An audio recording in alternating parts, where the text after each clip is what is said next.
Assembly یہ لوگ گھر سے نہیں لائے تھے۔ پنجاب اسمبلی کے افسران کے خلاف حکومت کی کارروائیوں پر ہر اسپیکر پنجاب اسمبلی کی نون لیگی حکومت پر شدید تنقید ہے۔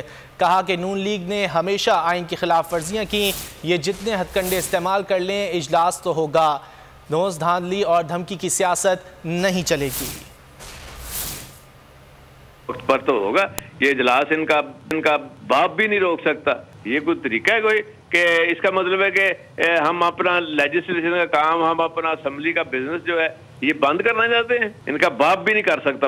2 ووٹ سے حکومت کھڑی ہے، پھر دیکھیں گے ہم کیسے ان کی حکومت رہتی وہاں۔ یہ روکے نا، کیسے ہماری جو پروسیڈنگ ہے اس کو یہ روک کے دکھائیں، ہم دیکھیں گے۔ دنیا کی پارلیمنٹ کے ممبر اس طرح نہیں سوچ سکتے کہ ان کے جہاں پہ انہوں نے لیجسلیشن کرنی ہے پورے صوبے کی، جو ملک کا سب سے بڑا صوبہ ہے، تو وہاں ان کو کام کرنے سے روکا جائے۔ آپ کسی کو کام کرنے سے نہیں روک سکتے، یہ آئینی حق ہے، بنیادی حق ہے۔ بالکل آ رہے ہیں، سارے ارکان آئیں گے انشاءاللہ، اجلاس بھی ہوگا، سارا کچھ ہوگا، اور اس میں کنڈیم بھی کریں گے۔ ان کی پولیس گردی جو ہے یہ کنڈیم ہوگی اور ریزولوشن پاس ہوں گے ان کے خلاف، پولیس کے خلاف۔ میں دیکھتا ہوں کون ممبر جو ہے یہ پولیس کے حق میں بولے گا اور کون ممبر جو ہے یہ پولیس کے خلاف نہیں بولے گا۔ اپنی گھبراہٹ جو ہے یہ لوگوں پہ اس طرح ظاہر کر رہے ہیں کہ ہم نالائق نہیں ہیں۔